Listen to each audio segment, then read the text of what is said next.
Apocalipse 2, a partir do versículo de número 18, assim diz a palavra do Senhor.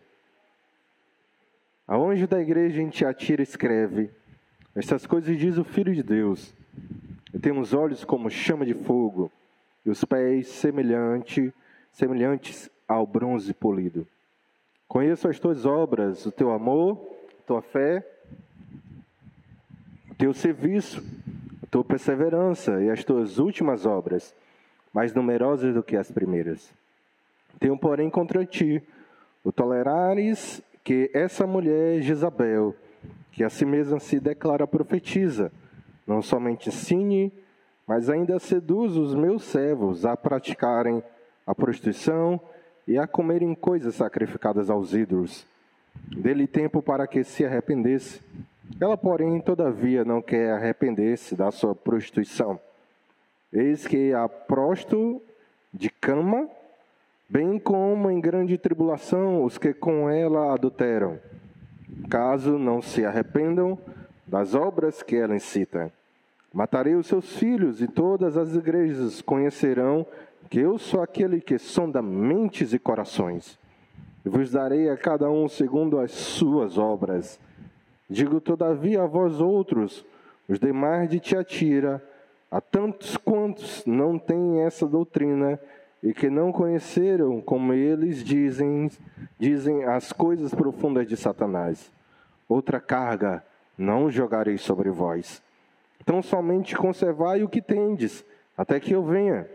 Ao vencedor, que guardar até o fim as minhas obras, eu lhe darei autoridade sobre as nações, e com cetro de ferro as regerá, e as reduzirá a pedaços, como se fossem objetos de barro. Assim como também eu recebi de meu Pai, dar-lhe-ei ainda a estrela da manhã. Quem tem ouvidos, ouça o que o Espírito diz às igrejas. Louvado e engrandecido seja Deus. Então hoje, amados irmãos, nós iremos começar o nosso ciclo de estudos na chamada quarta carta das igrejas do Apocalipse, né? Dentre aquelas 7 cartas do Apocalipse endereçadas às 7 igrejas da Ásia Menor, nós iremos começar o nosso estudo propriamente na carta ao anjo da igreja de Tiatira. E nós, irmãos, olhando para esse texto no mês de maio, muito provavelmente nós iremos ocupar todo este mês olhando apenas para essa carta, nós iremos pregar sobre o seguinte tema: purificando o púlpito da igreja. Purificando o púlpito da igreja. E antes de mais nada, nós precisamos conhecer a realidade da igreja que nós iremos estudar. Até agora nós avançamos na carta ao anjo da igreja de Éfeso, de Esmirna e de Pérgamo, ok? Éfeso, Esmirna e Pérgamo. E Tiatira é a 4ª cidade que nós iremos estudar no texto de Apocalipse 2 e 3. Todas elas ficam na região, né, da Ásia Menor, atual Turquia. E aqui, irmãos, de fato, como eu já expliquei, aqueles que foram responsáveis, né, ou aquele que foi responsável por entregar essas 7 cartas, ele iria fazer uma viagem circular. A gente olha para o mapa das 7 igrejas da Ásia Menor, a gente consegue identificar algo muito parecido com um círculo. Então, partindo de Éfeso, que era a cidade mais próxima da ilha de Patmos, onde João estava, partindo de Éfeso até chegar em Laodiceia, a última das cidades, o responsável ou os responsáveis pela entrega dessas cartas iria fazer uma viagem circular e no sentido horário. É só depois você olhar o mapa e você vai ver exatamente isso que o pastor está falando. Ok, como hoje vai ser a primeira parte da nossa mensagem, nós iremos ficar apenas com o versículo de número 18. E aqui, irmãos, o versículo de número 18 nos dá a seguinte estrutura. Nós iremos meditar sobre a cidade de Tiatira, muito importante, conhecer isso, nós iremos estudar um pouco sobre a igreja nessa cidade, também muito importante. E, de fato, irmãos, nós iremos concluir falando sobre como Cristo age diante da situação que é colocada nessa carta. Então, irmão, de fato, nós temos aqui elementos, assuntos mais do que suficientes para ouvirmos e para meditarmos naquilo que Deus tem para nos comunicar nesta noite. Amém, irmãos? Pois bem, que cidade é essa, Tiatira? Que cidade é essa? Indo diretamente para os detalhes que nos interessam na mensagem de hoje, irmãos, nós estamos diante de uma cidade que é completamente diferente das três que até agora nós já estudamos. Quando a gente estudou Pérgamo, por exemplo, nossa missão, nossa tarefa, foi muito facilitada porque Pérgamo compartilha com Éfeso e com Esmirna várias características. Mas Tiatira, irmão, de fato é uma cidade bastante diferente. Diferente em que, pastor? Eu poderia citar pelo menos duas diferenças. Por exemplo, Tiatira é diferente em sua ou na importância econômica e política que ela exercia naquela região. Quando nós olhamos para Éfeso, para Esmirna, para Pérgamo, as três cidades disputam o título de ser aquela que era mais importante da região da Ásia Menor. E de fato, irmãos, quando a gente olha para Éfeso e para Esmirna, por exemplo, nós vemos duas cidades economicamente importantes. E elas foram favorecidas pelos portos marítimos que elas possuíam e pelas estradas que cruzavam essa cidade. Então, economicamente falando, Éfeso e Esmirna eram muito importantes. Pérgamo, irmãos, como eu já falei para vocês, era a Brasília romana na região da Ásia Menor. Ou seja, era a capital política da Ásia Menor. Tiatira, irmão, não tinha nada disso. Tiatira não tinha importância política, não tinha importância econômica. A única coisa relevante em Tiatira, e logo mais nós iremos falar sobre isso, era o seu comércio. Mas no mais, ou o máximo que nós podemos dizer sobre essa cidade, é que nós estamos diante, irmão, de uma cidade que está em crescimento, que está progredindo, mas nada mais do que isso. Tinha importância política? Não. Importância econômica? Não. Ok.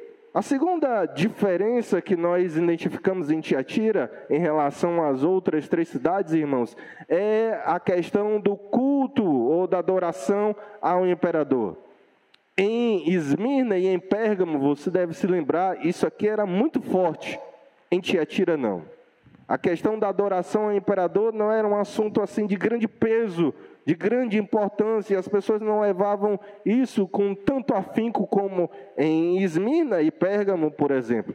Você sabe, em Esmirna, o nosso irmão Policarpo, algumas décadas depois que Apocalipse foi escrito, que era, de fato, o bispo da igreja daquela cidade, que foi discípulo de João, Policarpo, algumas décadas depois que Apocalipse foi escrito, foi morto. Foi morto exatamente por conta da pressão, da perseguição que aquela igreja sofreu em decorrência da adoração ao imperador. Em Pérgamo, irmãos, nós acabamos de ver isso. Você pode olhar na sua Bíblia, está pertinho do texto que nós acabamos de ler. O irmão Antipas, ok? Que muitos consideram pastor da igreja em Pérgamo. Antipas, antes da escrita de Apocalipse, foi morto. E foi morto, irmãos, exatamente em decorrência da adoração, da pressão da igreja dos irmãos adorarem o imperador romano.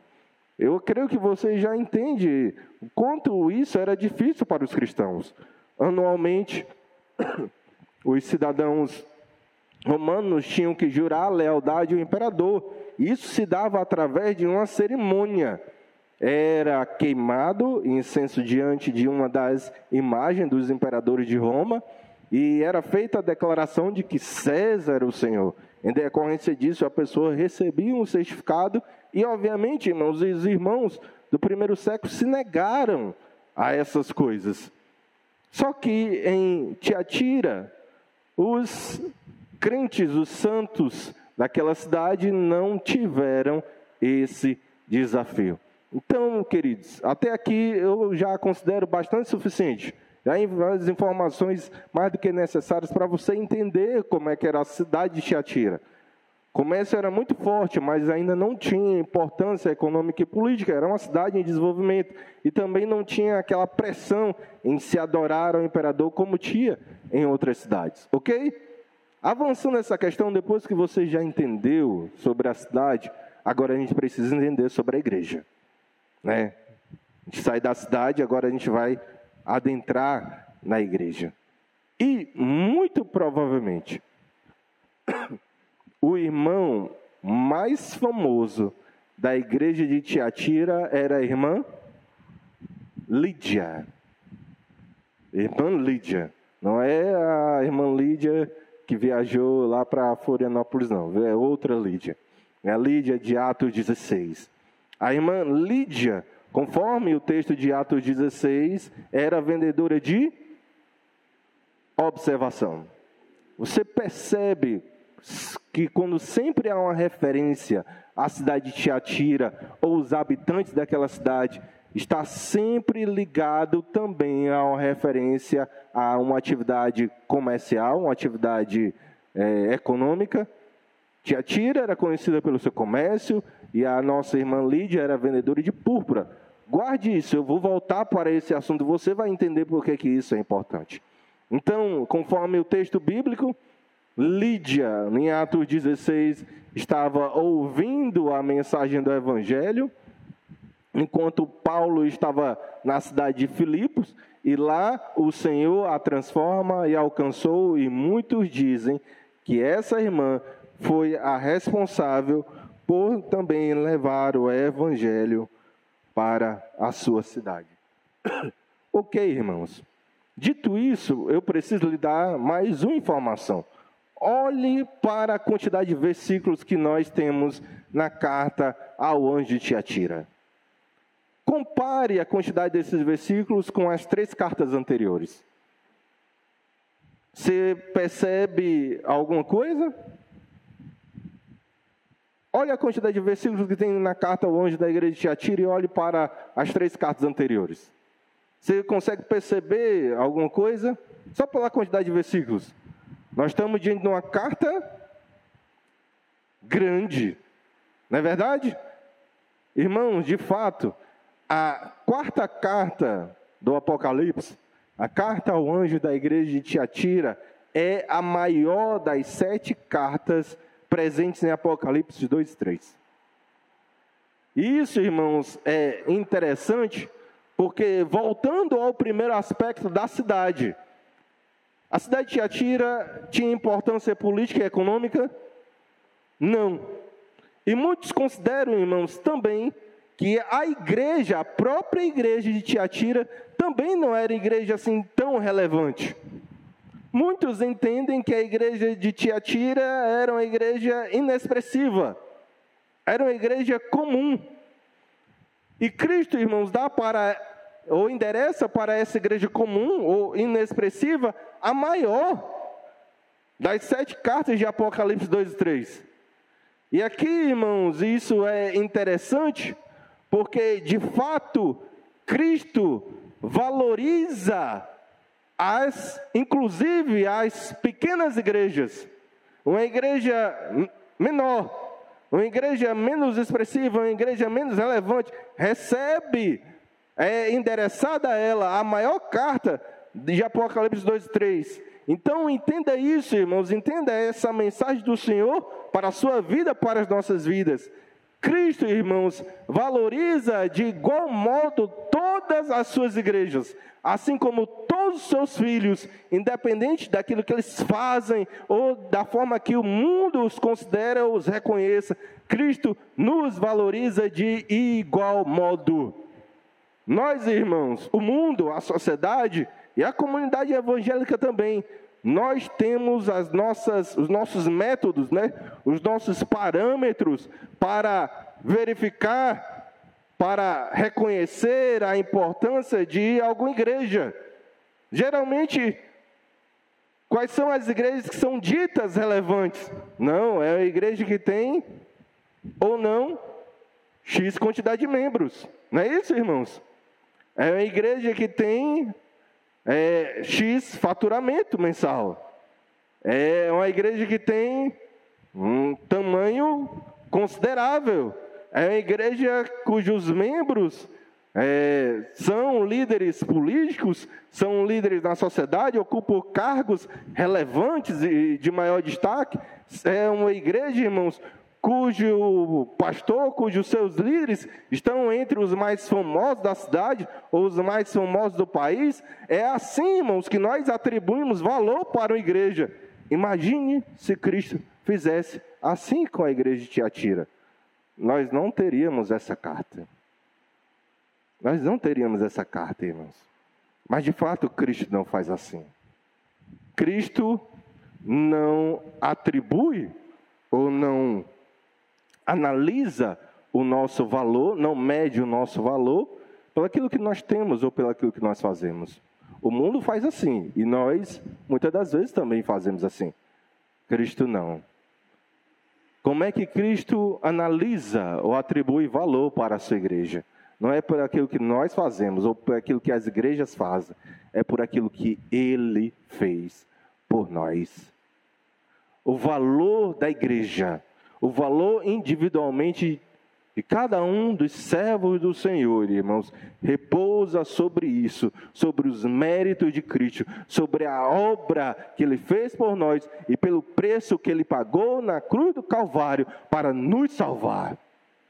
O valor da igreja, irmãos, não é inerentemente nosso, não é inerentemente dela, é atribuído, é derivado de algo que é infinitamente valioso, que é o sangue de Cristo. E é por causa do seu sangue que Cristo atribui igual valor para cada um dos seus filhos e para todas as suas igrejas em igual medida. Não está em nós, está naquilo que Cristo fez por nós e pelo sangue que Ele derramou para nos salvar, para nos transformar, para nos dar uma nova vida com Deus. Entenda, irmãos, o seu valor e entenda que o seu valor vem de Cristo, não é de você, não é por aquilo que você faz, não é por aquilo que você tem, é tão simplesmente por aquilo que Jesus fez por nós. Amém, queridos? É por isso que Cristo nos valoriza em igual medida, irmãos. E aqui existe algo muito importante que precisa ser dito. Veja como Cristo valoriza, diferente de nós, todas as igrejas. Veja como Cristo valoriza de igual modo todas as igrejas, diferente de nós, irmãos. Domingo após domingo, o evangelho é pregado em igrejas grandes e pequenas. É ou não é verdade? Dia após dia, o Senhor tem permitido que pessoas escutem o verdadeiro evangelho, quer sejam igrejas grandes e pequenas. Ouça isso, irmãos. Ininterruptamente, Cristo, o sumo sacerdote da igreja, tem intercedido por todos os seus filhos junto ao Pai. Irmãos, e além de tudo isso, nós temos as bênçãos espirituais que são derramadas não em algumas igrejas, não em alguns servos do Senhor, em todos os filhos de Deus. Todas as bênçãos espirituais, pelos méritos de Cristo, têm se derramadas sobre as nossas vidas, porque Cristo, irmão, de fato, nos valoriza a todos de igual modo. Amém, queridos irmãos? Ok, pastor. Então, quais são os desafios daquela igreja? Dentro de uma cidade que não tem importância econômica e política, também dentro de uma cidade onde a questão do culto ao imperador não era tão forte, não era tão importante, qual era o desafio que a igreja, que os santos tiatirenses tinham naquela época? Escutem isso, irmãos. Qual é a principal característica da cidade de Tiatira? O seu comércio. Ok? Já falei isso umas 4, 5 vezes, não é verdade? Seu comércio. E aí você precisa entender isso. O que é que isso tem a ver com o texto e com aquela igreja? Porque de fato, irmãos, O comércio em Tiatira se dava de forma muito organizada. Em outras cidades também, em Tiatira era o mesmo caso. Se dava de forma muito organizada. De fato, existiam diversas associações, guildas, certo? De comerciantes naquela cidade. Existiam as associações dos vendedores de lã, vendedores de couro, vendedores de linho, de bronze, tintureiros, no caso, a exemplo, né, da nossa irmã Lídia, que era vendedora de púrpura, oleiros, padeiros, enfim, irmãos. Tinham várias associações. Ok, até aqui tudo bem. A questão começa a se complicar, irmãos, na próxima informação que o pastor de vocês vai dar. Porque todas essas associações tinham os seus deuses patronos. Todas essas associações tinham seus deuses patronos. E todas elas, irmãos, promoviam anualmente festividades dedicadas a esses deuses. Os irmãos estão entendendo até aqui? Essas várias associações de comerciantes tinham seus deuses e anualmente elas promoviam festividades dedicadas a esses deuses. E nessas festividades, irmãos, o que é que nós temos? A comida, a carne que era oferecida para os participantes dessas festividades era uma carne sacrificada aos... Você percebe o que é que isso tem a ver com o texto? Começa a clarear o que é que o texto diz aqui, o que é que Cristo fala, diz para a igreja de Tiatira. Começa a ficar claro? Nessas festividades, a carne que era oferecida para os participantes, anteriormente havia sido sacrificada aos ídolos. Além disso, irmãos, essas festividades eram recheadas, né, eram realizadas à base de muita bebida. As pessoas bebiam muito, se embriagavam mesmo. Imagine, irmãos, a situação que era para o cristão participar de um negócio desse. E além disso, irmãos, e finalmente, essas festividades, ou no final dessas festividades, eram promovidas práticas imorais. Idolatria. Você começa a entender o que é que Cristo diz aqui nessa carta? Quando Cristo fala de carne sacrificada aos ídolos e prostituição, é sobre isso que Cristo está falando. É sobre as festividades das associações de comerciantes que tinham aos montes na cidade de Tiatira. Esse era o desafio daquela cidade. E, obviamente, irmãos, um cristão do primeiro século não podia aceitar participar de um negócio desse. Podia aceitar, irmãos? Óbvio que não. E se não aceitasse, o que é que acontecia, pastor? Ou a pessoa perdia o emprego. E, além disso, era perseguida. Imagine, irmãos, o desafio que está diante dos santos tiatirenses. Eles tinham que botar comida na mesa, ok? Eles tinham que levar comida para casa, eles tinham que ter o seu trabalho, o seu comércio. E isso era permitido se eles fossem participantes de uma associação de comerciantes. E essas associações tinham seus deuses. E essas associações promoviam festividades dedicadas a esses deuses. E essas festividades, a carne era oferecida aos ídolos. Tinha muita bebida. E finalizavam essas festas à base de muita imoralidade e prostituição. Um crente não poderia aceitar isso. E aqui, irmãos, nós precisamos entender o pecado da igreja de Tiatira. Diante dessa situação, o que é que surgiu? E surgiu... Diante dessa situação, melhor dizendo, surgiu uma falsa profetisa. Cristo a qualifica como Jezabel. Era o nome dela, pastor? Muito provavelmente não, irmãos. Pelo amor de Deus. Não era o nome, muito provavelmente, da falsa profetisa, mas é assim que Cristo a qualifica. Ok? Já expliquei isso para vocês. E esta falsa profetisa, irmãos, estava incitando a igreja ao erro. A doutrina dela é muito parecida com a doutrina dos nicolaítas e com os seguidores da doutrina de Balaão. Exemplificando o que é que a falsa profetisa falava, ensinava na igreja de Tiatira. Ao cristão era permitido compartilhar com o mundo certas práticas, mesmo que estas sejam pecaminosas. Exemplificando, era isso que a Jezabel lá ensinava na igreja de Tiatira. Exemplificando, o que ela ensinava é que o cristão não precisava levar muito a sério. Romanos 12, não vos conformeis com o mundo. Não precisa ser tão rígido assim. Crente pode, ela dizia, tá?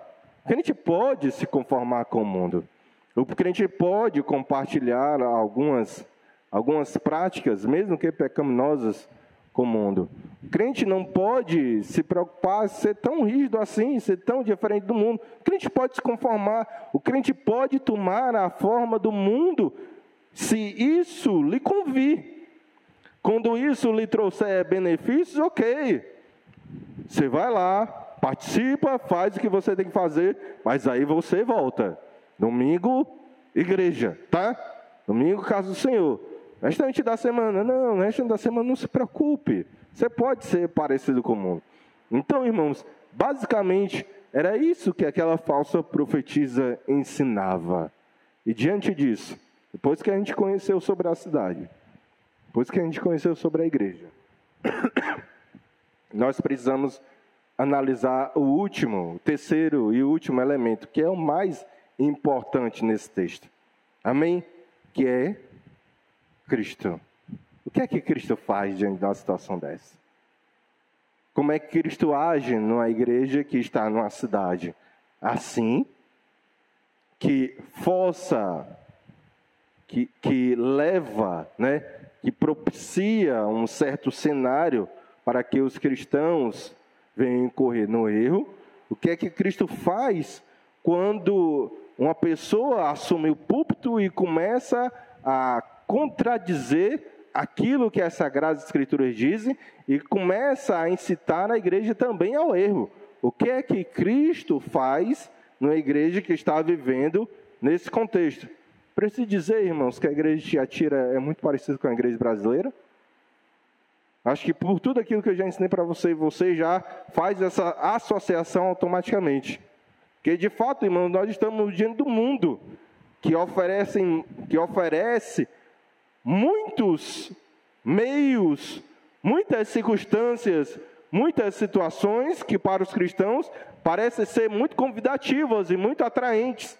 Na verdade, irmãos, o mundo, o cristão que vive nesse mundo tão corrompido, tão preso ao pecado, irmãos, se encontra por vezes em situação que parece que para ele não existe uma outra opção a não ser cometer o erro e desagradar a Deus. É ou não é, queridos? Claro que é. Para o cristão, por vezes, nós nos deparamos com pessoas que tentam distorcer a Bíblia, que tentam distorcer a verdade do Evangelho e que estão levando o povo de Deus para o mau caminho, para longe do aprisco do Senhor, para longe da verdade do Evangelho. E aqui, irmãos, nesse texto, é a ação do Senhor. No versículo 18, é como Cristo age, corrigindo essa situação.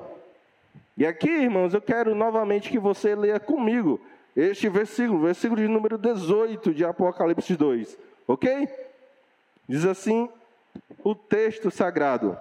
Apocalipse 2, a partir do versículo de número 18. Apocalipse 2, a partir do versículo de número 18.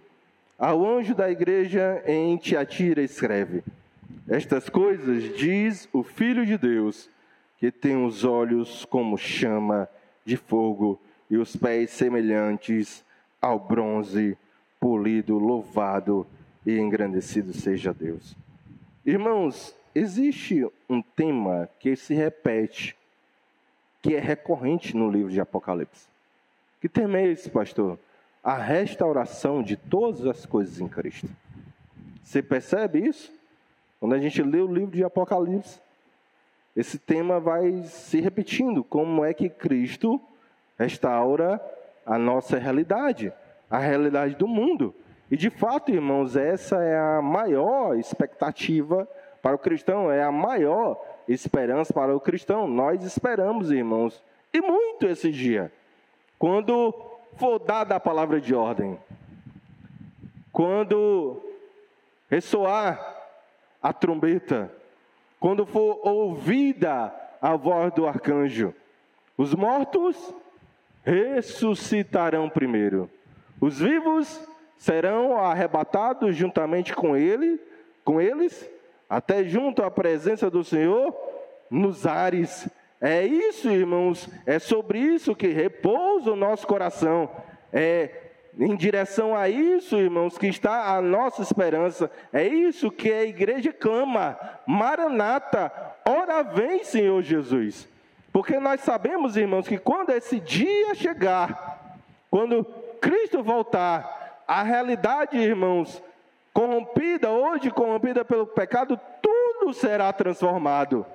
A natureza anseia por esse dia, anseia pelo dia em que ela também desfrutará dessa restauração de todas as coisas em Cristo, onde haverão novos céus e nova terra, e nós iremos morar eternamente com o Senhor.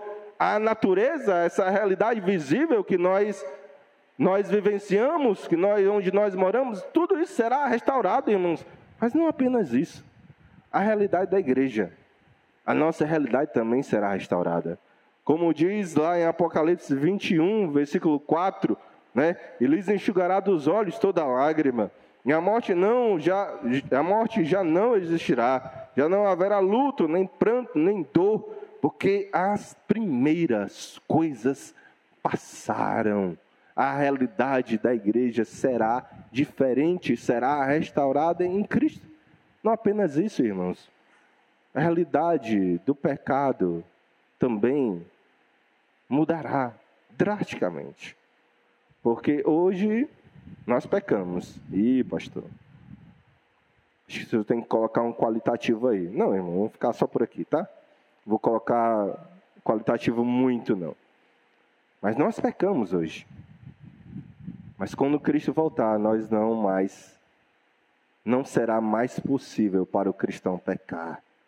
Cristo irá extirpar dos nossos corações, em definitivo, o pecado.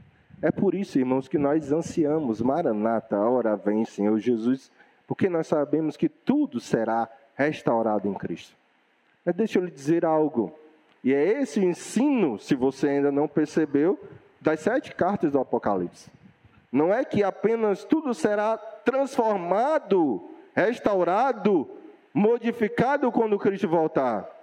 A igreja pode hoje desfrutar de transformação, desfrutar de mudança, desfrutar de renovo, irmãos. Mesmo que imperfeitamente, a igreja pode hoje, eu e você, a partir do momento que Cristo nos alcançou com o Evangelho, nós já vivemos esse processo de mudança, de renovo, de transformação. Nós não precisamos, irmãos, esperar apenas aquele lindo dia quando Cristo voltar. Nós já podemos, irmãos, desfrutar dessas coisas, mesmo que imperfeitamente, hoje. Porque Cristo de fato mudou a nossa vida e a nossa história, e o Espírito Santo há de nós, e é sobre isso, irmãos, que Apocalipse 2 e 3, essas 7 cartas, tem para nos ensinar. Agora, irmãos, nós precisamos fazer uma pergunta: quem é o principal responsável pela mudança da igreja? Quem é o principal responsável, irmãos, pela transformação na igreja? Quem é o principal responsável interessado pelo processo de santificação do povo de Deus? Quem é o principal agente, o promotor dessa mudança que acontece na vida dos filhos do Senhor? E a resposta, irmãos, que a carta ao anjo de Éfeso, a carta ao anjo de Esmirna, a carta ao anjo de Pérgamo, a carta ao anjo de Tiatira, as outras 3 cartas que nós ainda iremos estudar, a resposta que todas elas nos dão, irmãos, é que Cristo é o principal responsável e promotor da mudança, da transformação que eu e você desfrutamos hoje. E aqui, irmãos, esse texto, de fato, nos mostra como Cristo age. Eu não perguntei para vocês como é que Cristo age diante de uma situação dessa, e eu já estou dizendo para você que Cristo age purificando a igreja. E aquilo que nós precisamos entender agora, irmãos, é como é que ele faz isso. Eu quero que você perceba apenas essas duas características no versículo de número 18. Quando o texto diz, quando o texto destaca esses dois aspectos sobre Cristo. Quando o texto nos mostra o seguinte: os seus olhos como chama de fogo e os seus pés semelhantes ao bronze polido. Amém, queridos? Pois bem, vamos ao que interessa. O que é que Cristo quer nos ensinar aqui? Né? Temos duas características. O que é que Cristo quer nos ensinar aqui? Primeiro, o que é que Cristo quer dizer quando ele se autodescreve metaforicamente com seus olhos, com olhos como chama de fogo? Você percebe que é uma metáfora, amém? Não é literal isso aqui. Você não vai imaginar Cristo como de fato, com olhos como chama de fogo. Isso aqui é uma metáfora. Você precisa entender por que Cristo está usando isso e o que é que ele quer nos ensinar. Pois bem, queridos, o destaque aqui, a ideia principal aqui, é para falar sobre a onisciência de Cristo. Os olhos de Cristo a tudo prescrutam. Os olhos de Cristo, irmãos, enxergam tudo.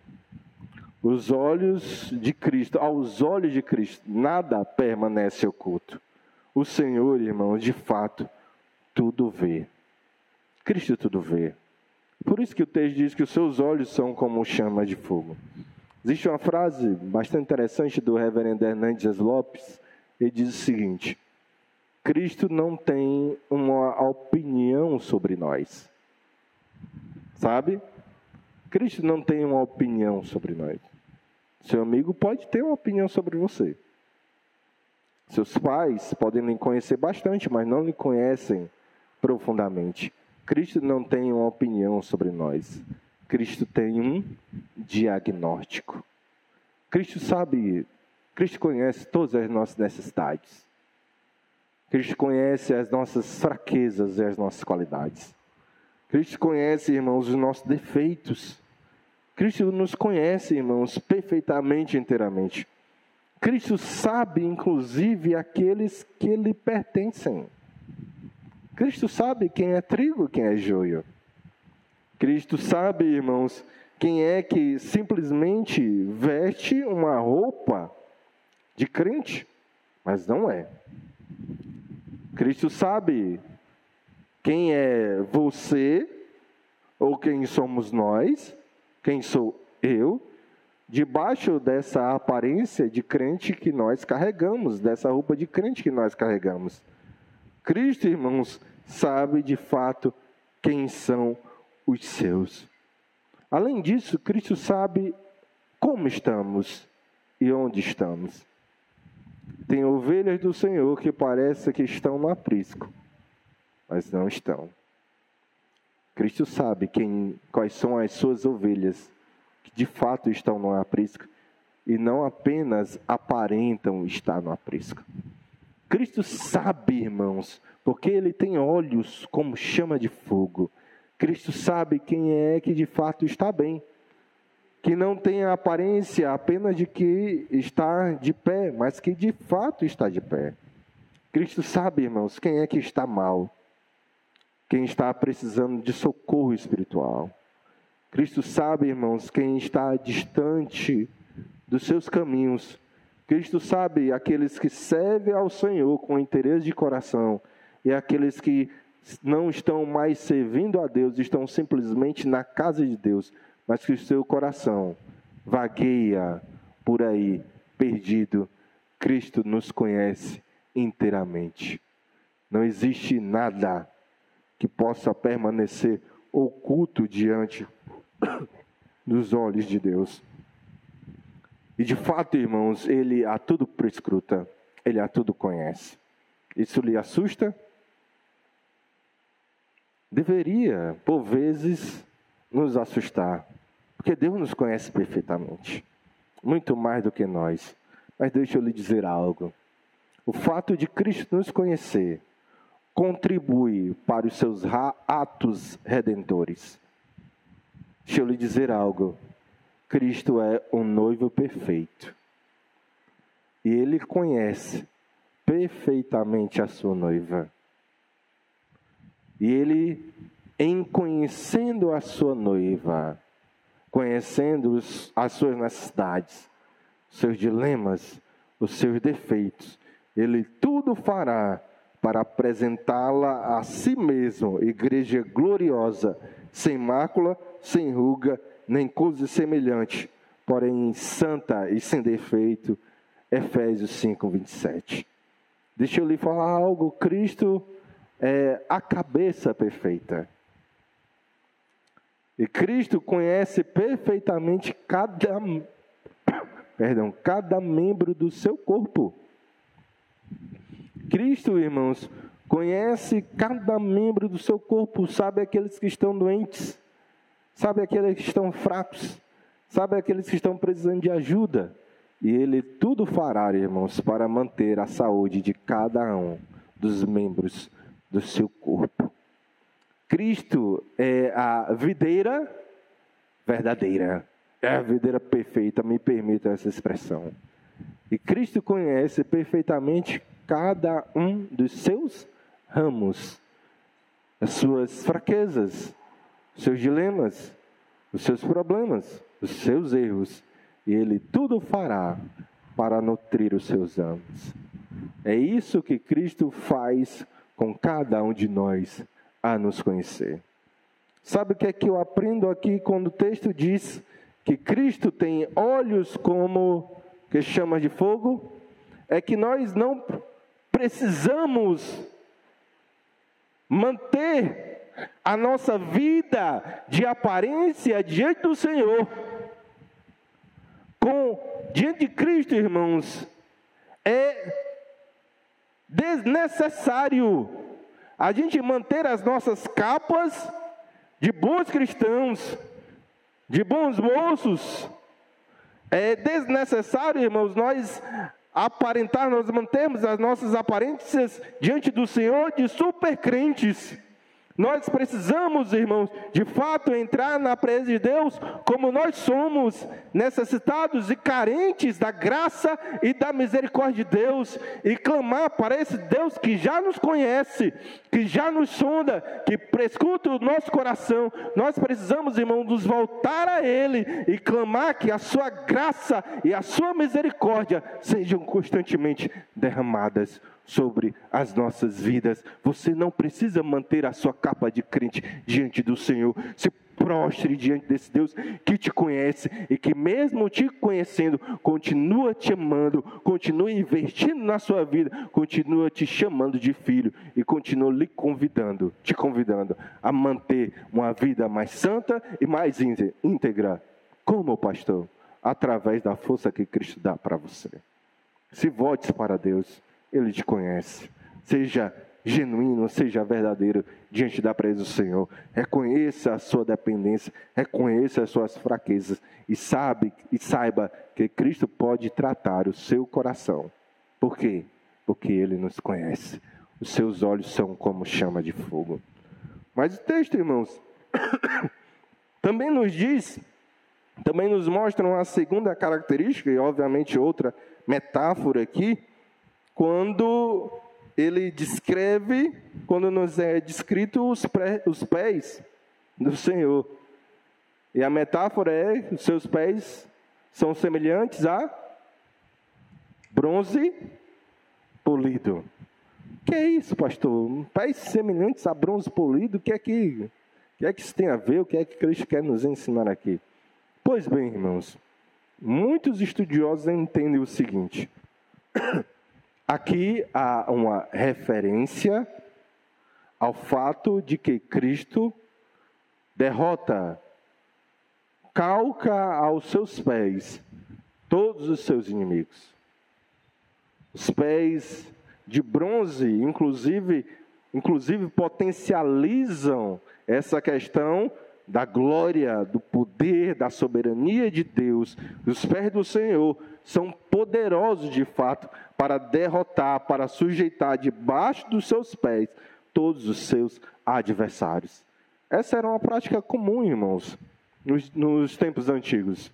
Os reis, de fato, os reis vitoriosos, de fato, eles colocavam o seu pé no pescoço dos seus inimigos derrotados. Então, muito provavelmente é essa a imagem, é essa referência que nós encontramos aqui. Ok, pastor, nós entendemos o significado disso. Mas o que isso é relevante para a minha vida e para a vida da igreja? E eu quero aqui, irmãos, passar para vocês 3 aplicações nesse sentido. Eu já estou concluindo a mensagem. Primeira aplicação. Por vezes,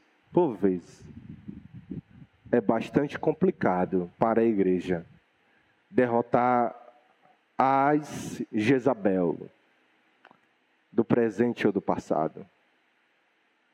Sabe? Os falsos profetas, os falsos apóstolos, os falsos mestres, os falsos evangelistas, os falsos pastores. Por vezes, irmãos, essa luta da igreja contra os falsos profetas, contra as Jezabel, sejam elas do passado ou do presente, é bastante complicado. Parece ser uma luta de Davi contra Golias.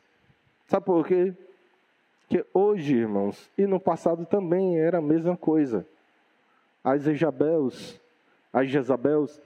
elas sempre terão bastante influência. Sempre terão um grande número de seguidores. As suas igrejas sempre serão lotadas. As suas igrejas sempre estarão entre as maiores. Parece ser uma luta, irmãos, bastante desigual para aqueles que defendem e que pregam o verdadeiro evangelho e que denunciam esses falsos profetas. Parece ser uma luta desigual, irmãos, porque essas Jezabel, de fato, têm uma relevância muito grande e crescem, irmãos, e as suas igrejas estão abarrotadas.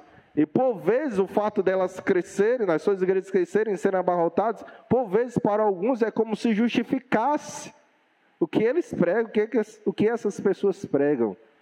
Mas apesar, irmãos, de nós estarmos numa luta bastante complicada, como eu disse, parece ser Davi contra Golias, o que o texto nos ensina, irmãos, é que Cristo pessoalmente irá lutar contra esses falsos profetas e irá derrotar essas Jezabels e irá, irmãos, lutar para manter a sua igreja, o seu povo, no santo e vivo evangelho.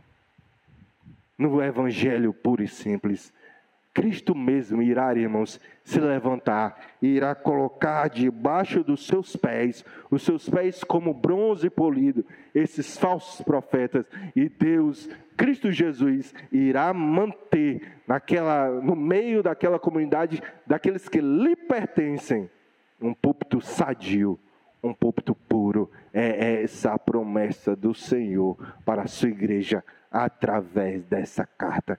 Cristo irá limpar, Cristo irá purificar os púlpitos das suas igrejas. A segunda aplicação, irmãos, que eu percebo aqui, nesse texto, é que não é apenas difícil a gente lutar contra os falsos profetas, por causa das suas influências. Por vezes, irmãos, é difícil a gente lutar contra situações que parecem nos encurralar e nos incitar ao erro. Pense, irmãos, na situação da igreja de Tiatira. Se imagine cristão da igreja de Tiatira. Como eu disse, você precisa colocar comida na mesa. Para isso, você tem que participar de uma associação de comerciantes. Em decorrência disso, você tem que participar de festividades anuais dedicadas a outros deuses. Essas festividades, a carne era sacrificada aos ídolos. Era recheada, essas festividades eram recheadas a muita bebida. Além disso, irmãos, nós tínhamos lá nessas festividades também várias práticas imorais, prostituição. E as pessoas tinham que participar, irmãos, das festividades, não apenas do início, mas do início ao fim. E se não participasse, você iria perder o seu comércio. E você seria perseguido. Imagine-se, irmãos, um crente nessa situação. Muito complicada. E por vezes, irmãos, nós encontramos cristãos vivendo em situações bastante parecidas, onde parece que não existe uma outra saída, a não ser incorrer no pecado, mesmo que isso desagrade a Deus. Eu não estou falando daqueles abençoados que usam situações como pretexto de cometer os seus erros, cometer os seus pecados. Eu estou falando, irmãos, de crentes sinceros, que estão passando por momentos de dificuldade. E para eles, irmãos, eles são colocados em situações que parece que não existe uma outra saída, que eles estão no beco sem saída. E eles vão ter que contrariar aquilo que diz a palavra de Deus. Eu acho que alguns de vocês já viveram situações similares ou conhecem pessoas que já viveram situações assim. Pastor, uma pergunta. O que o crente faz numa situação dessa? Numa situação semelhante à igreja, aos santos de Tiatira, o que o crente faz numa situação dessa, pastor? Faz duas coisas, irmãos. Primeiro, sempre escolha o caminho da santidade. Sempre escolha o caminho da santidade. Eu sei que a porta é estreita. O caminho é apertado. Acho que eu troquei, né, os adjetivos. Não? Está correto, né? A porta é estreita, o caminho é apertado. Por vezes, irmãos, o caminho da santidade é bastante difícil. Mas sempre escolha o caminho da santidade. Depois disso, pastor, ore. Meu irmão, ore.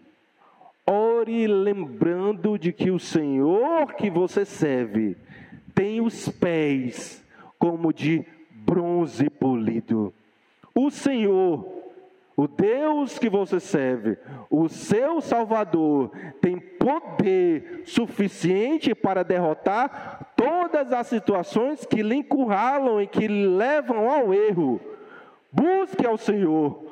Ore para que Deus coloque todas as situações debaixo dos seus pés, debaixo dos seus poderosos pés, e que Deus lhe ajude, no nome de Jesus, a também para encontrar forças para derrotar, irmãos, todas essas circunstâncias. Saiba que o Senhor da sua vida está do seu lado e tudo fará para o seu bem, para a sua santidade. Recorra a Ele, porque Ele sim é poderoso para derrotar todos os seus inimigos, quer quem sejam eles. Amém, queridos irmãos?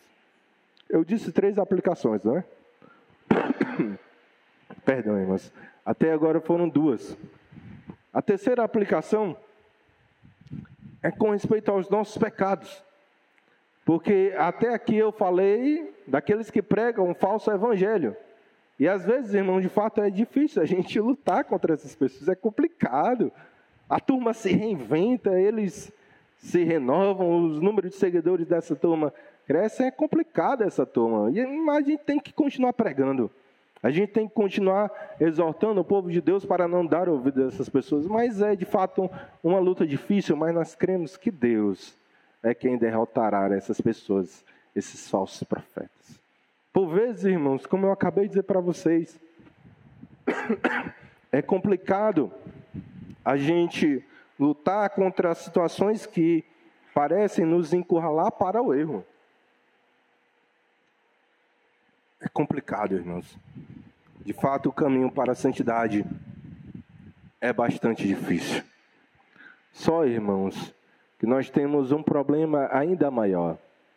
Não são apenas aqueles que incitam a igreja ao erro. Não são apenas as situações que se apresentam diante de nós para nos fazer pecar. É o próprio pecado. E nós precisamos ser sinceros, irmãos. É a hora que o pastor de vocês acocha um pouquinho. Nós precisamos ser sinceros, irmãos. Não precisa nem de falso profeta para nos fazer pecar, quando o nosso coração não está inteiramente voltado ao Senhor. Nós criamos a nossa própria teologia. Nós distorcemos a Bíblia ao nosso bel prazer, irmãos, para justificar os nossos erros, quando o nosso coração não está inteiramente voltado ao Senhor. Nem precisa de Jezabel. Quando o nosso coração, irmãos, não está inteiramente voltado ao Senhor, nem precisa das situações.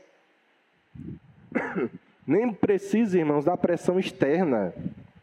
Nem precisam, irmãos, que nos encurralem. Quando o nosso coração não está inteiramente voltado ao Senhor, irmãos, nós pecamos mesmo. Nem precisa de situação. Nós estamos em guerra, queridos irmãos. Nós estamos numa guerra espiritual. A carne luta contra o espírito. E é difícil, queridos irmãos, nós abandonarmos certos hábitos da nossa velha natureza. Pastor, o senhor está descrevendo o retrato da minha vida. Não se preocupe que é da minha também. O pastor de vocês também peca. É o nosso retrato, queridos irmãos. E como nós fazemos, pastor, quando parece que a gente não tem força para vencer o pecado. O que é que nós fazemos, pastor, quando parece que a gente não tem capacidade para nos libertar de certos hábitos, de certos erros, certas práticas pecaminosas? O que é que nós fazemos? Você ora, irmão. Você ora. Você ora lembrando-se novamente que o seu Salvador tem pés como de bronze polido. Ele é poderoso para derrotar todos os inimigos espirituais da igreja. Pastor, eu não consigo. Também não, irmãos, por vezes não. Mas nós sabemos de um que consegue. É aquele que colocará e que também nos ajuda a colocar as nossas fraquezas, os nossos erros, as nossas falhas debaixo dos pés. Ore para que Deus lhe ajude nesse sentido. Senhor, me dá força. Senhor, me dá virtude. Senhor, me dá graça para vencer os meus pecados. Coloca debaixo dos teus pés, Senhor, desses pés poderosos, os meus erros, os meus velhos hábitos. Você precisa, irmãos, também você precisa, além de orar, você precisa também colocar os seus pecados debaixo dos pés do seu Salvador. Não é só orar para que Ele coloque, você precisa colocar. Pastor, como é que eu coloco os meus pecados debaixo dos pés do Senhor? Através dos meios de graça, querido. Você precisa ler mais a palavra. É assim que você coloca os seus pecados debaixo dos pés do seu Salvador. Você precisa orar? Você precisa orar mais. Você precisa participar e valorizar mais os cultos públicos na comunhão dos santos. Você precisa, irmãos, valorizar, participar e entender a importância dos sacramentos para a saúde espiritual da igreja. Estou falando de batismo, estou falando de Santa Ceia. É assim que nós colocamos os nossos pecados debaixo dos pés do Salvador. Ele, irmão, de fato, sempre nos ajudará, sempre ajudará aqueles que recorrem sinceramente a Ele. Amém, amados?